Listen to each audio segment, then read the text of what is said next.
There were definitely highlights in the sewing. The sewing is where I talk about love. And my first experience with love coming from my family, that they surrounded me with it, they submerged me in it. My parents, my brothers, my uncles, my grandparents, we just have this special bond. It's indescribable closeness, and they were my heart. They are my heart.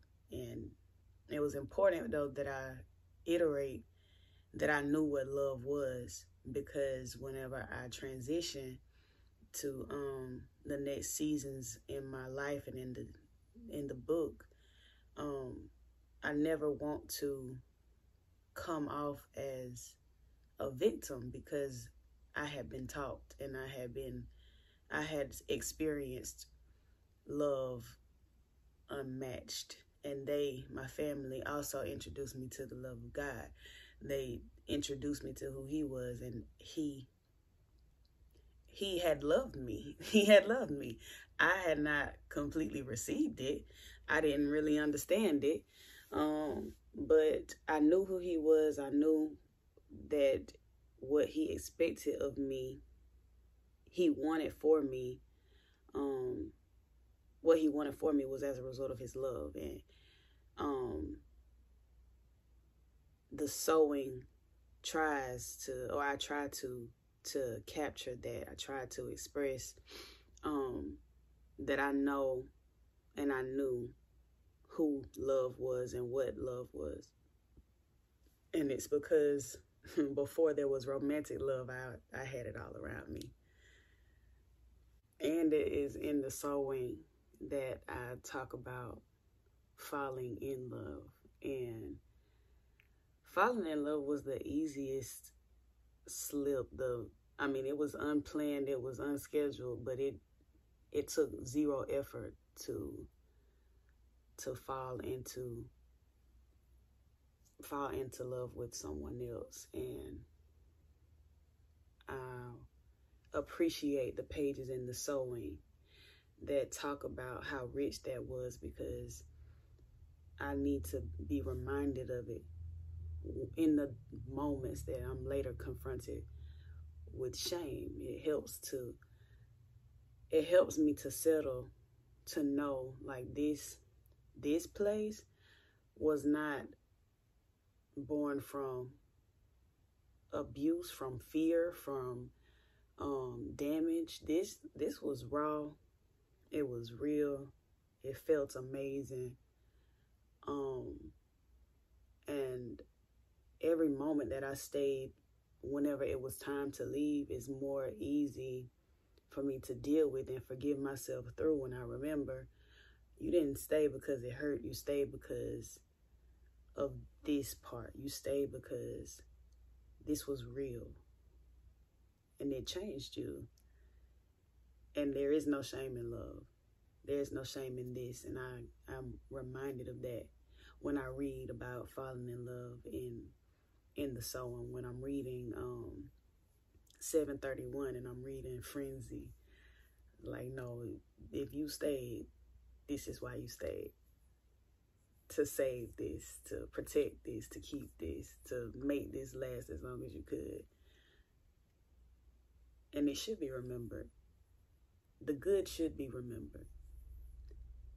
It shouldn't be glorified, but it should be remembered. One of the most important things of the Sunflower Project is that life moves in seasons. The Bible talks about there being a time for everything under the sun, a time to plant, a time to pluck that which is planted, a time to live, a time to die. And it is relevant to us in living, because one of the only things that is constant aside from God is change. And a lot of times we try to hold one season, and that is the mentality that I expressed, that I had in the sewing, that I wanted things to stay innocent. I wanted to remain innocent. I wanted to continue to see life one way. I wanted life to happen to me one way. And I reluctantly transitioned into the next seasons because I was fighting against what is natural.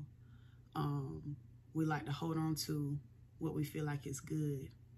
And sometimes it's difficult to even acknowledge whenever something that was good is no longer good. And so I've come to appreciate and respect God, firstly, because he knows what we need in life, and he knows how to comfort us and hold us through our seasons of life. And I've also come to appreciate the season, because I'm grateful that I was not able to remain in the sowing or in the withering. That the beauty in time is that as bad as it may feel in this second, the next second has to hold something different. It has to hold something else, because there is no way to stop change. There is no way to stop the seasons. And that, I feel like, is something that people can hold on to within the Sunflower Project, or learn from the Sunflower Project, to welcome ups and downs, to welcome highs and lows, to learn in the more uncomfortable spaces, and to continue to unfold new petals or unleash different parts of yourself in the greater spaces. That's what it looks like to move from the sowing into the withering, into the budding, into the unleashing. That is a part of the beauty of the Sunflower Project, that not one part of the chapter was the end of life, but just a transition into a better, into a necessary season.